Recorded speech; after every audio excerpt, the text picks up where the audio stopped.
आप सभी बच्चों को बहुत बहुत नमस्कार।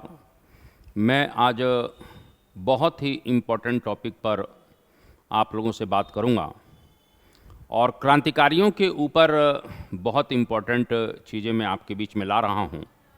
अभी पिछला जो वीडियो मेरा था कि भगत सिंह के गद्दार साथी जो एचएसआरए के ही सदस्य थे और उन्होंने भगत सिंह के खिलाफ बयान दिया था, मैं चाहूँगा कि उस वीडियो को आप लोग ज़्यादा से ज़्यादा शेयर करें, लाइक करें, अपने कमेंट दें। आज मैं एक और इम्पॉर्टेंट उसी केस से जुड़ा हुआ एक क्लास लेकर आया हूँ। 2 लाइनों से अपनी बात शुरू करूँगा कि प्रण करते हैं कि आज़ादी की शाम नहीं होने देंगे, प्रण करते हैं कि आज़ादी की शाम नहीं होने देंगे, शहीदों की शहादत को बदनाम नहीं होने देंगे। अरे जब तक तन में लहू का एक भी कतरा बाकी है, भारत माता के आंचल को नीलाम नहीं होने देंगे। इन्हीं बातों के साथ मैं आज बहुत इम्पोर्टेंट लाहौर षड्यंत्र केस आपने सुना ही है, मैंने बहुत बताया भी है, लेकिन इसके ट्रायल के ऊपर मैंने जैसा बताया कि लाहौर षड्यंत्र केस का जो ट्रायल चल रहा है उसके ऊपर हम लोग बहुत इम्पोर्टेंट फैक्ट्स के साथ आज बात करेंगे। स्वाभाविक रूप से हम लोग यहाँ पर बात करें तो आज मैंने अभी कहा कि लाहौर षड्यंत्र केस, तो इस लाहौर षड्यंत्र केस पर जो है बहुत इम्पोर्टेंट बात मैं करने जा रहा हूँ। लाहौर षड्यंत्र केस, और ये केस जो है एक प्रकार से लाहौर की अदालत में ही 1930 में चलेगा। कब चलेगा? 1930 में। इस बात को ध्यान रखिएगा। यानी लाहौर षड्यंत्र केस कहीं ना कहीं 1930 में जो है लाहौर में ही चल रहा है। इसको थोड़ा सा हमारे लिए जानना बहुत ज़रूरी है। हम लोग जानते हैं कि जब साइमन कमीशन भारत आया था, साइमन कमीशन जब भारत आया तो इस तरीके से हम लोग ये बात बहुत अच्छी तरह मालूम है कि 1928 में भारत आता है और पूरे भारतवर्ष में निर्णय लिया गया कि साइमन कमीशन का विरोध किया जाएगा। और जब कमीशन का विरोध किया गया तो कमीशन का विरोध करते हुए ही लाहौर में एक भीड़ का नेतृत्व कर रहे थे लाला लाजपत राय, जो कहीं न कहीं एक प्रकार से उस समय गरम पंथ के एक बहुत ही लोकप्रिय नेता थे, जिनका क्रांतिकारी बहुत सम्मान किया करते थे। लाला लाजपत राय के ऊपर पुलिस ने लाठीचार्ज कर दिया लाहौर में। स्कॉट के इशारे पर होता है, लेकिन सैंडर्स ने वहाँ पर लाठीचार्ज किया और इस तरह से उस लाठीचार्ज में 17 नवंबर 1928 को कहीं ना कहीं लाला जी की मृत्यु हो जाती है। इससे क्रांतिकारी जो थे वो बहुत नाराज हो गए। विशेष रूप से मैंने अभी कहा कि 1928 में एचएसआरए का गठन हो चुका है। 1928 में इस तरह से एचएसआरए बन चुका है और एचएसआरए संगठन ने ही इस लाहौर षड्यंत्र केस को अंजाम दिया है। तो मैं ये कहना चाहता हूँ जिसके कारण से अंततः एचएसआरए के सदस्यों ने, जिसमें भगत सिंह हैं, राजगुरु हैं, सुखदेव हैं, चंद्रशेखर आज़ाद हैं, शिव वर्मा हैं, बहुत से लोग इसमें शामिल थे और एचएसआरए के सदस्यों ने इस तरीके से मैं ये कहना चाहता हूँ कि 17 दिसंबर, एक महीने बाद ही 1928 को सैंडर्स की लाहौर में हत्या कर दी। तो सैंडर्स को कहीं ना कहीं मैं इस पर एक बहुत इंपॉर्टेंट वीडियो लेकर आऊँगा। इस लाहौर षड्यंत्र केस का कैसे सैंडर्स का मर्डर हो रहा है उस पर मैं लेकर आऊँगा। तो सैंडर्स की हत्या होती है, ये लाहौर में ही हत्या हो गई। इसी घटना को लाहौर षड्यंत्र केस के नाम से जाना जाता है। अब होता क्या है कि जब इस तरह से सैंडर्स की हत्या कर दी जाती है तो चारों तरफ अब पुलिस कहीं ना कहीं छापामारी शुरू करती है। एचएसआरए के बहुत से सदस्य जैसे भगत सिंह हैं, ये सब लोग जो है कलकत्ता निकल जाते हैं। मैं इस कहानी को कभी लेकर आऊँगा और इस तरह से सभी लोग धीरे धीरे पकड़े जाते हैं। अब जब सभी लोग कहीं ना कहीं इसमें पकड़े गए तो आपको बताना चाहता हूं कि इस लाहौर षड्यंत्र जो केस है, लाहौर जो कहीं ना कहीं कॉन्स्पिरेसी है, इसका ट्रायल 1930 में चालू होता है। और इस जब ट्रायल शुरू होता है तो मैं आपको बताना चाहता हूं कि इस ट्रायल में कौन कौन वकील थे, कौन कौन जज थे, किस प्रकार से ट्रायल हुई, क्या आरोप लगाया गया, किन लोगों ने कहीं ना कहीं भगत सिंह, राजगुरु, सुखदेव या अन्य लोगों के खिलाफ बयानबाजी की है। तो इस बात में थोड़ा सा हम लोग बात करते हैं। तो इस केस में अगर बात करते हैं लाहौर कॉन्स्पिरेसी में, तो इस केस में एचएसआरए HSRA के 18 क्रांतिकारी 18 क्रांतिकारी इस तरीके से ध्यान रखना अभियुक्त बनाए जाते हैं, यानी सबको बाद में धीरे धीरे गिरफ्तार किया जाता है और इसमें 18 लोग जो है अभियुक्त बनते हैं इस मामले में। अब थोड़ा सा हम लोग यहाँ पर बात कर लेते हैं कि वायसराय ने क्या किया कि अपने विशेषाधिकारों का प्रयोग करके, यानी कहीं ना कहीं यहाँ पर ट्रिब्यूनल गठित होगा। ट्रिब्यूनल का मतलब है 3 जज बैठेंगे। वायसराय ने अपने अध्यादेश यानी अपने विशेषाधिकारों का प्रयोग करके ऑर्डिनेंस लाया और उसके बाद ट्रिब्यूनल बना। यानी एक प्रकार से हम ध्यान रखिएगा, वायसराय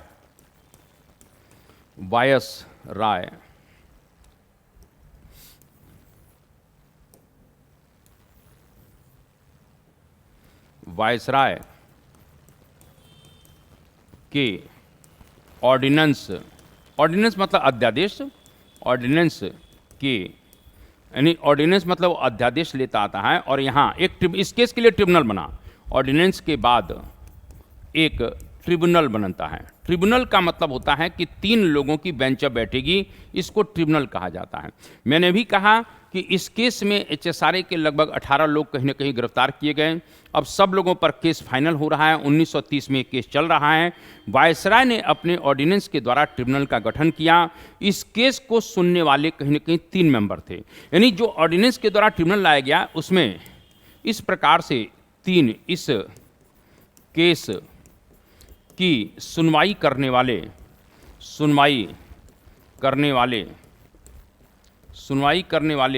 इस तरह से 3 जज हैं। 3 जज थे, इस बात को ध्यान रखना। यानी इस केस की जो सुनवाई होगी उसमें 3 जजों को शामिल किया गया है। पहले कौन थे? Justice J cold स्ट्रीन। Justice J cold स्ट्रीन यानी पहले जो थे वो थे जस्टिस जे कोल्ड स्ट्रीन। ये ध्यान रखना, ये पहले जज हैं। यानी इसमें 3 जज थे, तो जस्टिस जे कोल्ड स्ट्रीन इस लाहौर षड्यंत्र केस की सुनवाई करने वाले पहले वकील हैं। फिर जस्टिस आगा हैदर, फिर दूसरे कौन हैं? दूसरे हैं जस्टिस आगा हैदर। तो यहां पर जस्टिस आगा हैदर की भी बात कर लेते हैं। और जस्टिस आगा हैदर के बाद ध्यान रखिएगा, तो यहां पर जस्टिस आगा हैदर, ये जस्टिस आगा हैदर की बात कर लेते हैं। तीसरे जस्टिस की बात अगर कर लेते हैं, जो तीसरा जस्टिस इसमें है उसमें है जस्टिस GC हिल्टन, जो एक ICS थे लेकिन उनको कुल मिला के न्याय का काम दिया गया। तो GC हिल्टन, तो जस्टिस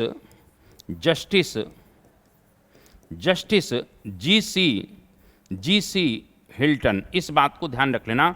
जस्टिस हिल्टन, ये जो है थोड़ा सा ध्यान रखना, ये हिल्टन ये एक ICS है लेकिन इसे भी कुल मिला के न्याय करने का अधिकार मिला। तो जस्टिस GC हिल्टन, ये 3 लोग कहीं ना कहीं इस मामले की सुनवाई करने के लिए नियुक्त किया जाते हैं। जस्टिस जे कोल्ड स्ट्रीन, जस्टिस आगा हैदर और जस्टिस GC हिल्टन। क्लियर है? अब सरकार की ओर से वकील कौन है, ये थोड़ा सा ध्यान रखना। ये तो जज हैं, ये तीनों कौन हैं? ये तीनों जज हैं। अब सरकार की ओर से कहीं ना कहीं यानी अंग्रेजों की तरफ से सरकार की ओर से वकील कौन से थे, तो उनको भी चुनना जरूरी है, जो इनको लोगों को फांसी के सजा तक या आजीवन कारावास तक पहुंचाएंगे। तो इस तरह से सरकार की ओर से जो वकील हैं उसको देखा जाए तो सरकार या अंग्रेजों की तरफ से जो वकील हैं, तो अंग्रेजों की तरफ से जो वकील थे, जो सरकार की कहीं न कहीं पैरवी करने के लिए वकील यहां पर किए गए, वो कौन थे? तो इसमें थे CH कार्डन नॉड। ये ध्यान रखना, पहले वकील जो हैं वो CH कार्डन नॉड।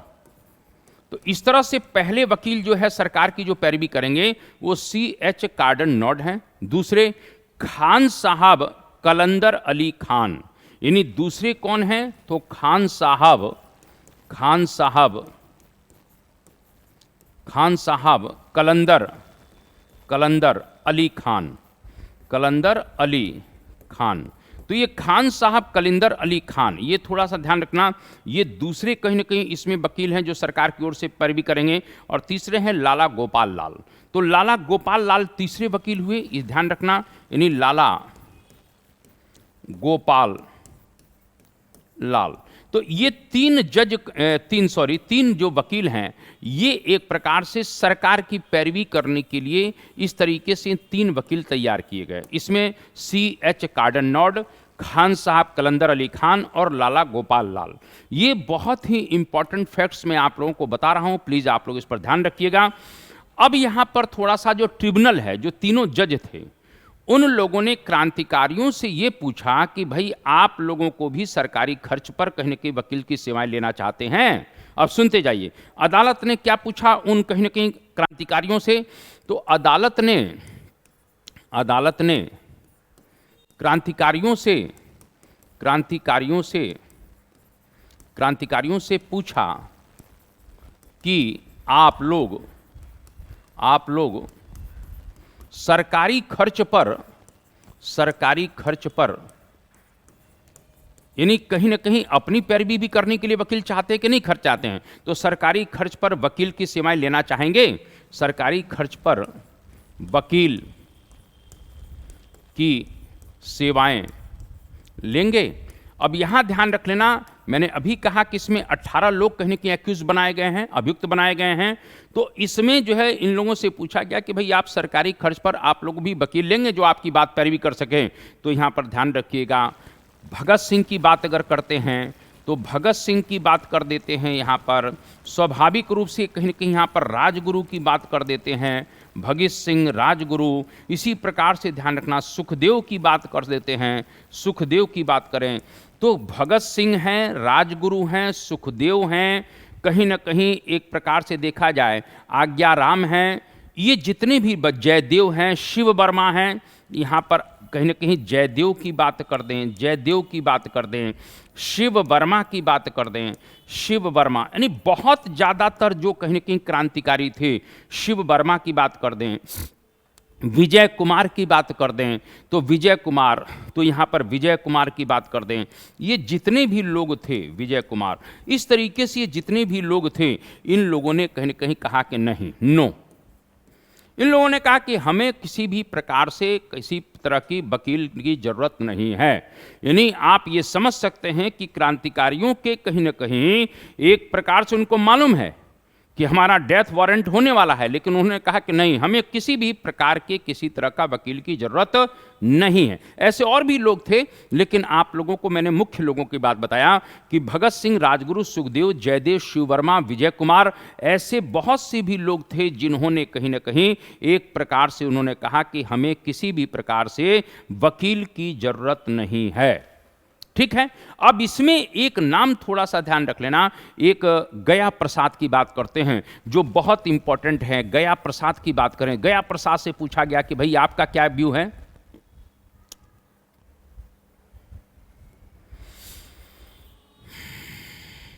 यहां गया प्रसाद से कहा जाता है, गया प्रसाद से पूछा जाता है, गया प्रसाद से, तो गया प्रसाद से पूछा गया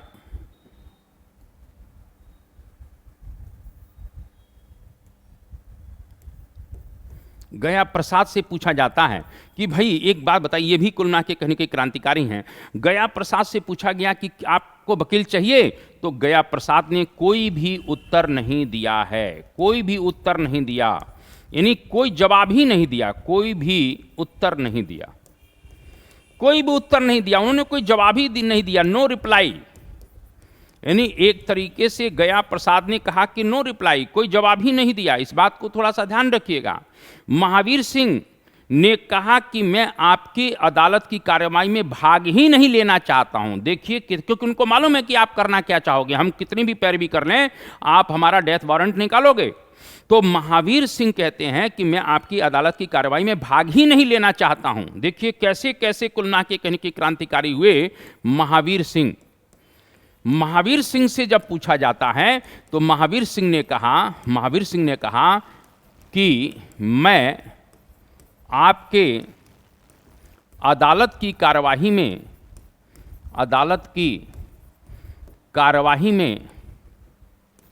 कार्यवाही में भाग ही नहीं लेना चाहता हूं, भाग ही नहीं लेना चाहता हूं। इस तरीके से जो है आप समझ सकते हैं कि महावीर सिंह कितने जो है कहीं ना कहीं जबरदस्त क्रांतिकारी थे। वो कहते हैं कि मैं आपके अदालती कार्यवाही में भाग ही नहीं लेना चाहता हूं। और आपको बताना चाहता हूं कि इनको आजीवन कारावास इस केस में हुआ था। और जब आजीवन कारावास हुआ तो ये सेलुलर जेल में कुल मिला के भूख हड़ताल पर बैठ गए थे। यानी महावीर सिंह के ऊपर आ जाता है, इनको आजीवन कारावास इस केस में हुआ है। और जब आजीवन कारावास हुआ तो इस प्रकार से इनको काला पानी की सजा हुई। और जब काला पानी की सजा हुई तो ये कहाँ चले गए? अंडमान की सेलुलर जेल। सेलुलर जेल जहां पर भयानक इनके ऊपर अत्याचार किया जा रहा था, अंडमान में सेलुलर जेल में कुल मिला के काला पानी की सजा काट रहे हैं। इस प्रकार से वहां पर जो ज्यादती हो रही थी, अन्याय हो रहा था, अत्याचार हो रहा था, इन्होंने वहां भूख हड़ताल कर दिया। और भूख हड़ताल करते हुए 17 मई 1933 को ये शहीद हो गए। इस प्रकार से सेलुलर जेल में ही ये एक तरह से भूख हड़ताल पर बैठ जाते हैं और भूख हड़ताल पर कहीं न कहीं बैठ जाते हैं। और इस प्रकार से मैं ये कहना चाहता हूं कि 17 मई 1933 को, इस बात को ध्यान रखना, 17 मई 1933 को ये अंडमान की सेलुलर जेल में कहीं न कहीं शहीद हो गए। यानी ये अंडमान की सेलुलर जेल में कुल मिला के शहादत को प्राप्त कर देते हैं, ये शहीद हो जाते हैं। कौन? महावीर सिंह। ये भी कुल मिला के क्रांतिकारी बहुत इंपॉर्टेंट थे। ठीक है, अब हम लोग थोड़ा सा आते हैं, इसमें बहुत से लोगों ने कहा भी है कि हमें नहीं वकील चाहिए, लेकिन हम परामर्श लेंगे। बहुत से लोगों ने कहा कि हमें वकील चाहिए, जैसे देशराज ने कहा, प्रेमदत्त ने कहा, इन लोगों ने कहा कि हम वकील लेंगे, लेकिन हम जो है कहीं ना कहीं सरदार किशन सिंह से सलाह मशवरा करेंगे, भगत सिंह के पिताजी से सलाह मशवरा करेंगे। इस प्रकार से बहुत से लोगों ने कहीं ना कहीं इसमें वकील चाहा भी है, लेकिन उन्होंने कहा कि हम वकील कैसा लेंगे, ये सरदार कहीं ना कहीं भगत सिंह के पिता सरदार किशन सिंह तय करेंगे। इस बात को थोड़ा सा ध्यान रखिएगा। मैं आपको अब यहाँ पर ले जाना चाहता हूँ कि वो 3 कौन से वकील थे जो इन क्रांतिकारियों को दिए गए, जिसमें मैंने अभी कहा जिन लोगों ने मना कर दिया उनको नहीं दिए गए, बाकी जिन लोगों ने चाहा उनको मिला। और इन लोगों के नाम थोड़ा सा 3 जो है क्रांतिकारियों की जो पैरवी कर रहे थे उनकी बात मैं कर लूं, लेकिन यहां पर थोड़ी सी भगत सिंह के साथ मुझे बात और करनी पड़ेगी। भगत सिंह से एक बार और पूछा गया कि आपको कहीं ना कहीं एक प्रकार से वकील चाहिए, उन्होंने स्पष्ट कहा कि नहीं, मुझे किसी भी प्रकार का कोई वकील नहीं चाहिए। भगत सिंह ने कहा कि कहीं ना कहीं मुझे वकील नहीं चाहिए, मैं अपनी पैरवी स्वयं करूंगा। इस प्रकार से भगत सिंह कहते हैं कि मुझे वकील नहीं चाहिए, मुझे वकील नहीं चाहिए। इस बात को ध्यान रखिएगा। इन्होंने कहा मैं अपनी पैरवी एक प्रकार से स्वयं ही करूंगा। इस प्रकार से उन्होंने कहा कि मुझे किसी भी प्रकार के वकील की जरूरत नहीं है, हाँ मुझे एक लीगल एडवाइजर जरूर चाहिए।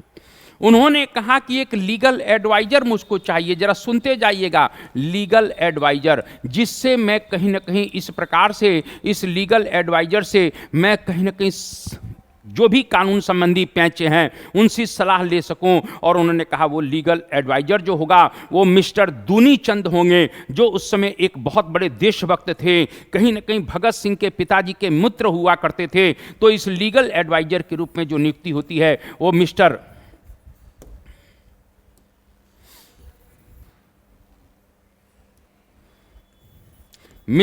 इस प्रकार से दूनी चंद की होती है। ध्यान रखना, ये मिस्टर दूनी चंद, यानी मैं ये कहना चाहता हूं इस प्रकार से दूनी चंद, आप लोग थोड़ा सा नाम याद कर लीजिएगा, बोर्ड में थोड़ी गड़बड़ी आ गई है। मिस्टर दूनी चंद को कहीं ना कहीं लीगल एडवाइजर के रूप में नियुक्त किया गया, लेकिन उनकी सेवाएं भी नहीं मिल पाई, क्योंकि दूनी चंद को कहीं न कहीं लाहौर की अदालत में उनको बैठने की उपयुक्त जगह नहीं दी जा रही है, उनको अपमानित किया गया, जिसके कारण से दूनी चंद ने कहीं न कहीं लीगल एडवाइजर से हट गए, वो अदालत में ही नहीं आ रहे हैं। इस प्रकार से दूनी चंद से लीगल एडवाइजर के रूप में कुलना के मांग रहे थे। भगत सिंह ने कहा कि ये ना तो किसी भी प्रकार का बहस करेंगे, ना सरकारी गवाहों से कोई बात करेंगे, सिर्फ मैं जो एडवाइज मांगूंगा वो देंगे। लेकिन वो भी लीगल एडवाइजर इनको नहीं मिल पाया। सरकार के गलत रवैये के कारण ऐसा होता है। और आपको बताना चाहता हूं इस तरह से क्रांतिकारी जो चाहते थे उनकी तरफ से 3 वकील तय किए गए। तीन वकील कुल मिला के ध्यान रख लेना, एक तरह से जो क्रांतिकारी चाहते थे उनकी तरफ से तीन वकील किए गए। जो मैंने ऊपर लिख दिया नो नो नो, उनको वकील नहीं मिला, लेकिन तीन जो कहीं ना कहीं वकील हैं उसमें हैं अमोलक राम कपूर। एक पहले वकील हैं जो कहीं ना कहीं हैं अमोलक राम कपूर, इस बात को ध्यान रख लेना। तो अमोलक राम कपूर एक प्रकार से ये जो है क्रांतिकारियों की पैरवी करेंगे। एक अमरदास हैं, ये भी पैरवी करेंगे, ये दूसरे नंबर पर अमरदास हैं। अमरदास, मैंने अभी कहा कि जो क्रांतिकारी चाहते थे उनको कहीं ना कहीं प्रोवाइड किया गया, जैसे अजय कुमार घोष, किशोरी लाल, देशराज, तो ये इनकी पैरवी कर रहे हैं। जैसे मैंने अभी कहा किशोरी लाल की पैरवी कर रहे हैं, किशोरी लाल की बात कर लेते हैं, ये किशोरी लाल की पैरवी करेंगे। ये एक तरह से अजय कुमार घोष की बात का पैरवी करेंगे, अजय कुमार घोष की पैरवी करेंगे। तो ऐसे कुछ क्रांतिकारी जो चाह रहे थे उनको इस प्रकार से अमोलक राम कपूर मिलते हैं, अमरदास मिलते हैं और बलजीत सिंह मिलते हैं। एक तीसरे भी वकील मिले हैं, वो बलजीत सिंह है, इस बात को थोड़ा सा ध्यान रखना, ये बलजीत सिंह भी मिले हैं। और कहीं ना कहीं इन्होंने एक प्रकार से देखा जाए तो इन्होंने प्रेमदत्त, यानी एक क्रांतिकारी और भी थे, प्रेमदत्त आप जानते ही हैं, एक प्रकार से प्रेमदत्त, इनकी कुलना के इन्होंने पैरवी किया। तो वहाँ तीन सरकार की तरफ से वकील थे, तीन क्रांतिकारियों की तरफ से वकील थे। लेकिन मैंने अभी आपको बताया कि ये जितने भी वकील इस प्रकार के, आपको मैंने नो नो कहा है, इन सभी वकीलों ने इसमें किसी भी प्रकार की कहीं ना कहीं कोई चीज़ नहीं लिया है, यानी कहीं पर भी इस प्रकार से इन्होंने कोई चीज़ नहीं लिया है। इसमें एक और वकील का नाम, एक और क्रांतिकारी का नाम आता है कुंदन लाल। कुंदन लाल ने रिफ्यूज कर दिया, तुम्हारे केस से भी कोई मुझे मतलब नहीं है। यहाँ पर बात ध्यान रखिएगा, कुंदन लाल की भी बात कर सकते हैं, इन्होंने भी नहीं लिया था।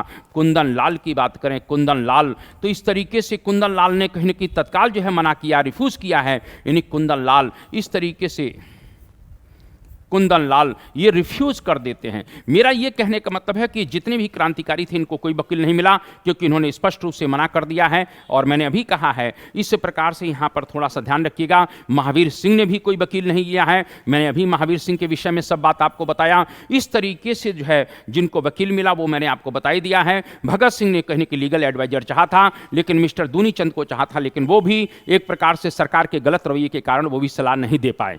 अब हम लोग थोड़ा सा और आगे बढ़ जाते हैं, क्योंकि ये ट्रायल बहुत इंपॉर्टेंट है। जब ये ट्रायल बहुत इंपॉर्टेंट है तो इसको हमारे लिए जानना बहुत जरूरी है। और स्वाभाविक रूप से कहीं ना कहीं एक तरह से बहस बहुत तेज चली, केस बहुत लंबा चला।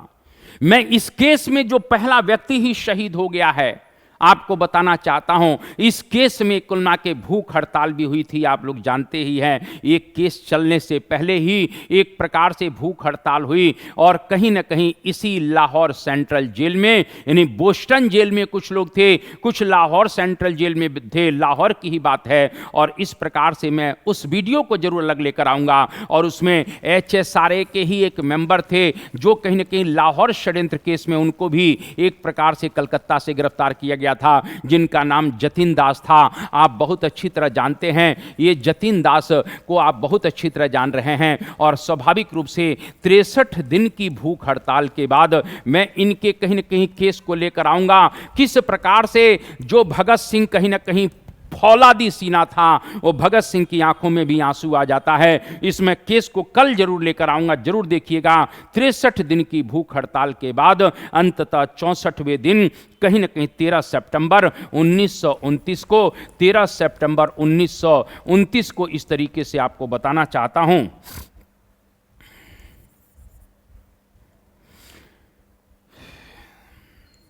13 सितंबर 1929 को इस तरीके से हमारा जांबाज सिपाही, हमारा कहीं न कहीं एक प्रकार से क्रांतिकारी, जिसके बल पर आज हम स्वतंत्र हैं, वो कहीं न कहीं 63 दिन की भूख हड़ताल के बाद शहीद हो गए। मैं इन पर कहीं न कहीं कल वीडियो लेकर आ रहा हूं। ये शहीद हो जाते हैं, इस बात को थोड़ा सा ध्यान रखिएगा। ये भी कुल मिला के इसी केस से जुड़े थे, लेकिन ये ट्रायल शुरू होने से पहले ही शहीद हो जाते हैं। इस पर मैं चर्चा बाद में करूंगा। अब थोड़ा सा मैं आज कहना चाहता हूं कि इस तरह से मामला बहुत लंबा चला, और लंबा केस चलने के पश्चात अंततः क्रांतिकारी इस तरीके से लाहौर सेंट्रल जेल में ही सुनवाई होती थी। इनकलाब जिंदाबाद, वंदे मातरम के नारों के बीच में कहीं न कहीं कोर्ट कचहरी खचाखच भरी होती थी और इस तरह से ट्रिब्यूनल का फैसला आ गया। तो ट्रिब्यूनल का फैसला अब आ रहा है और ट्रिब्यूनल का फैसला जो आ रहा है वो हमारे लिए जानना जरूरी है। ट्रिब्यूनल का फैसला यानी वो जो 3 जज थे उन्होंने फैसला सुनाया और 3 जज जो थे उन्होंने फैसला क्या सुनाया है इस बात को ध्यान रखिएगा। ये 7 अक्टूबर 1930 को फैसला आया है। कब आया है? 7 अक्टूबर, इस तरह से ध्यान रख लेना, 7 अक्टूबर 1930 को ये फैसला आया था। मैं ये कहना चाहता हूं ये 7 अक्टूबर 1930 को ये फैसला आया। 7 अक्टूबर 1930 को फैसला आया। इसमें भगत सिंह को कहीं ना कहीं मुख्य दोषी मुकर्रर कर दिया जाता है। मैं आपको बताना चाहता हूं इस फैसले में कुछ आधार बताए गए। जैसे पहला आधार ट्रिब्यूनल ने कहा आईपीसी की धारा 121 आईपीसी की धारा 121 का कुल के आरोप इन लोगों के ऊपर लगता है। 121 इसमें क्या था? सम्राट के खिलाफ युद्ध करना, युद्ध का प्रयास करना या युद्ध के लिए लोगों को उकसाना। यानी एक प्रकार से सम्राट के खिलाफ, यानी सम्राट के खिलाफ बगावत की जा रही है। सम्राट के खिलाफ, इस तरीके से ध्यान रखना, इनके ऊपर जो आरोप लगा है वो लगा है कि सम्राट के खिलाफ इन्होंने युद्ध की साजिश किया है। इन्होंने किसकी साजिश किया है?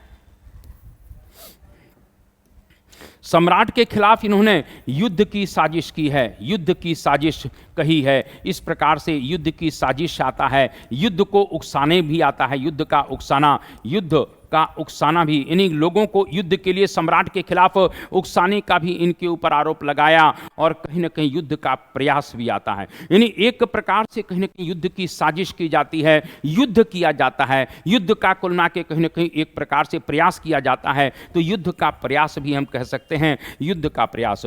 इस प्रकार से जो है 121 की धारा के तहत एक तरह से सम्राट के खिलाफ बगावत की कुल मिला के बात कुल मिला के कहीं कि ट्रिब्यूनल ने स्वीकार किया है कि इन लोगों ने ऐसा किया था और इसमें एक ही सजा हुआ करती थी, वो थी मृत्युदंड।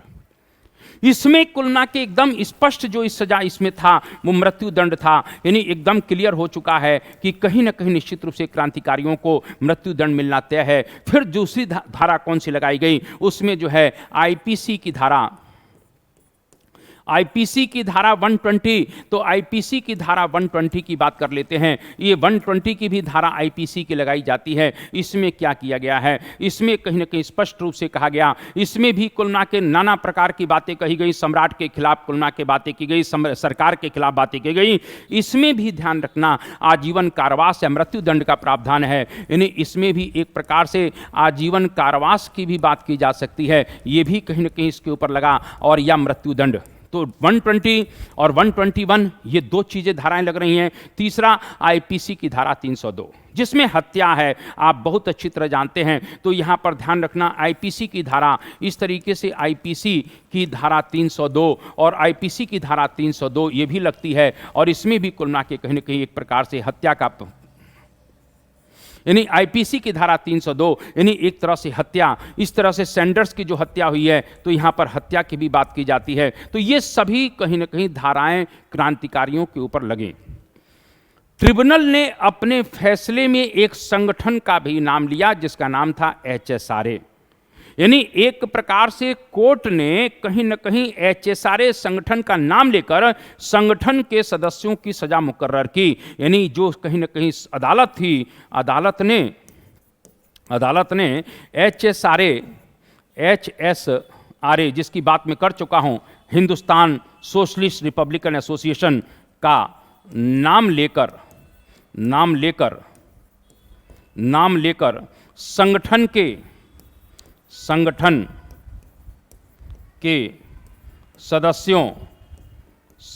के सदस्यों की सजा मुकर्रर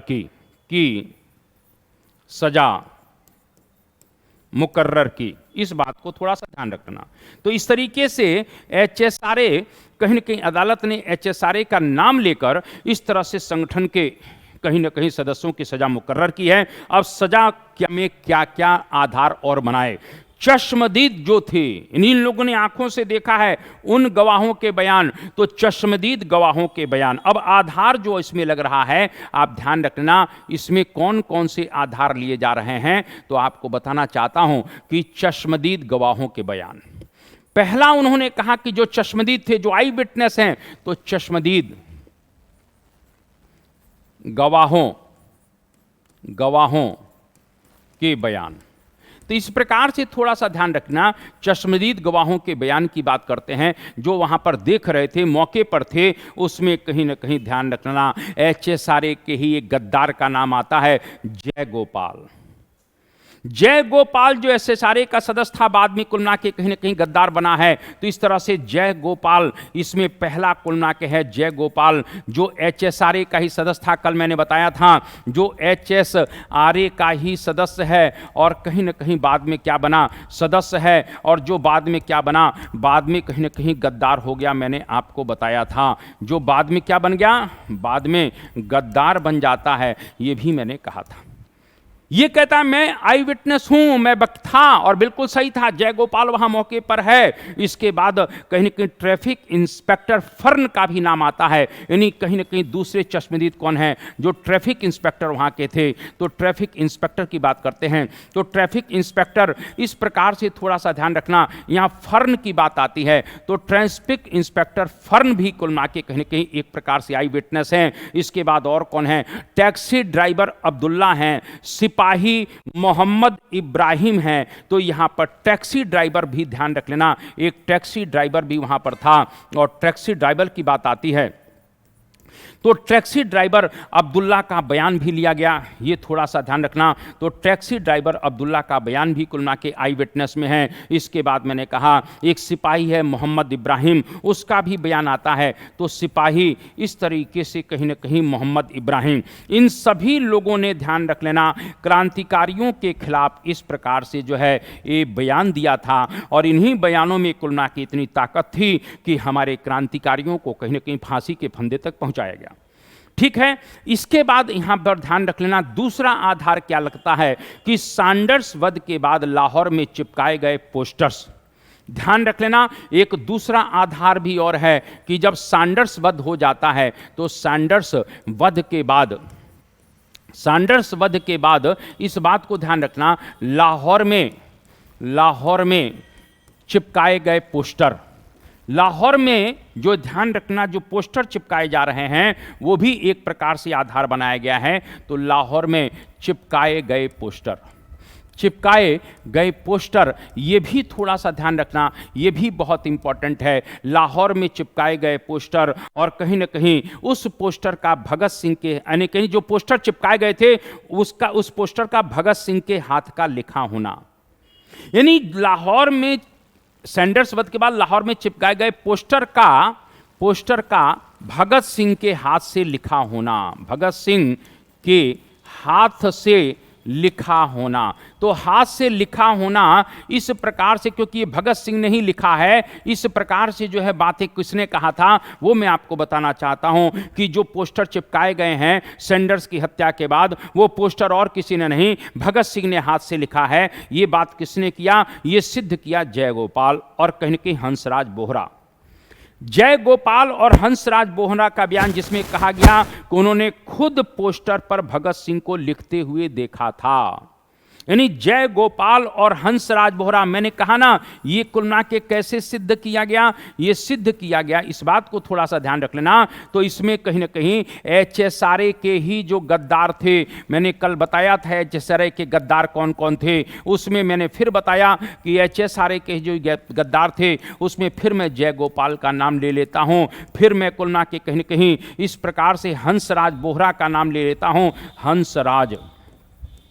हंसराज बोहरा का नाम ले लेता हूं। इन लोगों ने कहा बयान अदालत में जाकर कि जो पोस्टर चिपकाए गए हैं उसको हमने स्वयं भगत सिंह को लिखते हुए देखा है, यानी इन दोनों ने ये बयान दिया है कि पोस्टर किसी और ने नहीं, पोस्टर पर भगत सिंह ने स्वयं लिखा है, भगत सिंह ने स्वयं लिखा था। इस बात को थोड़ा सा ध्यान रखना, ये हमने अपनी आंखों से देखा है। ये जय गोपाल और हंसराज बोहरा इस प्रकार से कहीं ना कहीं अदालत में गद्दारी करके इस बात को बयान दे देते हैं, ये भी बहुत कुल मिला के कहीं ना कहीं इंपॉर्टेंट था। इस मैंने अभी कहा ना कि कहीं ना कहीं हमारे अपने लोगों के कहीं कारण हम लोग जो है कहीं ना कहीं हमारे क्रांतिकारी एक प्रकार से जो है सजा पाते हैं। अब आते हैं बेतिया का फणींद्रनाथ घोष, जिसका बयान सबसे महत्वपूर्ण है क्योंकि वो सेंट्रल कमेटी का सदस्य था, उसको सब जानकारियां थीं और अंततः उसने कहा कि कोलकाता में, क्योंकि ये जब सैंडर्स को मार देते हैं तो कोलकाता पहुंच जाते हैं, तो उसने बयान दिया कि कोलकाता में भगत सिंह ने बताया था कि उसने ही सैंडर्स को मारा था। क्लियर है? तो यहां पर जो सबसे अहम गवाही हो गई वो कहीं कि सेंट्रल कमेटी का जो सदस्य है, बेतिया का रहने वाला है, फणींद्रनाथ घोष। फणींद्रनाथ घोष, इस बात को ध्यान रखना, बेतिया बिहार में पड़ता है। फणींद्रनाथ घोष इसने कहा कि कुलना के कोलकाता में, यानी इस तरह से कोलकाता में, ध्यान रख लेना, क्योंकि भगत सिंह जो है इस हत्या के बाद कोलकाता चले जाते हैं दुर्गा भाभी के सहयोग से, तो कोलकाता में स्वयं जो है कहीं ना कहीं एक प्रकार से, कौन कहता है? फणींद्रनाथ घोष कहता है, कोलकाता में स्वयं मुझे भगत सिंह ने बताया था, भगत सिंह ने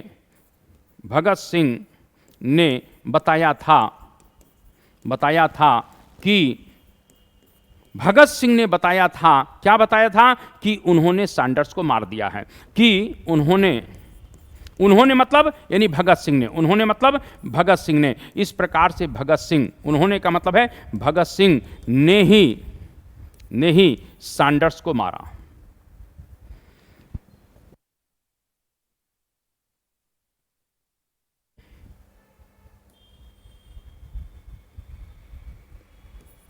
सैंडर्स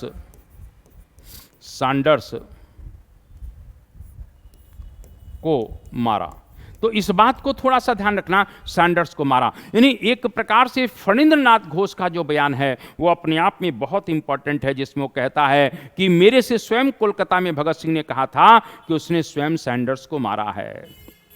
283 पेज के फैसले में, यानी अब फैसला सुनाया जा रहा है, इस तरीके से ये आधार बन गए थे। 283 यानी फैसला आ गया सर, और कहीं ना कहीं फैसला आ गया तो मैं इस पर बहुत लंबा वीडियो भी आगे और बनाऊंगा, लेकिन जब तक आप लोग इस वीडियो को लाइक नहीं करेंगे, शेयर नहीं करेंगे, ज्यादा से ज्यादा लोगों तक नहीं पहुंचाएंगे, तब तक कुल मिला के इस प्रकार के वीडियो बनाने का कोई मतलब नहीं है। इस देश को हम लोगों को कहीं ना कहीं रंग दे बसंती चोला में रंग देना है, मेरा रंग दे बसंती चोला है। तो इस प्रकार से थोड़ा सा ध्यान रखना, भगत सिंह को, अगर राजगुरु सुखदेव क्रांतिकारियों को आप चाहते हैं कि ये अमर रहें और लोगों के दिलों में पहुंचे, तो मेरे इन वीडियो को लोगों तक पहुंचाने का जरूर प्रयास करिए, मैं यही चाहता हूं। इस प्रकार से 283 पेज के फैसले में, ये कुलना के फैसला कितने पेज का था? 283 पेज का फैसला है, और इस फैसले में पहले में ही भगत सिंह, ध्यान रख लेना, भगत सिंह राजगुरु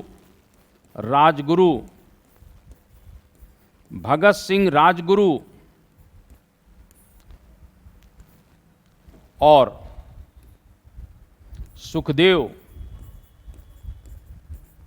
भगत सिंह, राजगुरु, सुखदेव, इस बात को ध्यान रखना, को फांसी की सजा दी गई। भगत सिंह, राजगुरु, सुखदेव को फांसी की सजा कुलमा के मुकर्रर हो जाती है।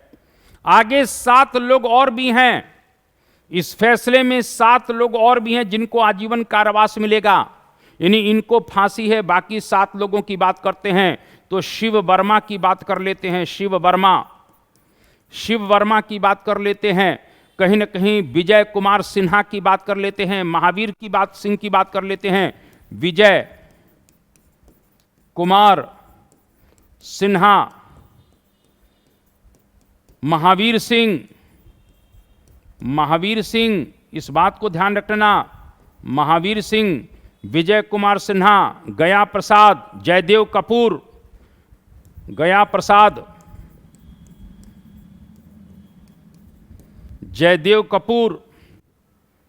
जयदेव कपूर।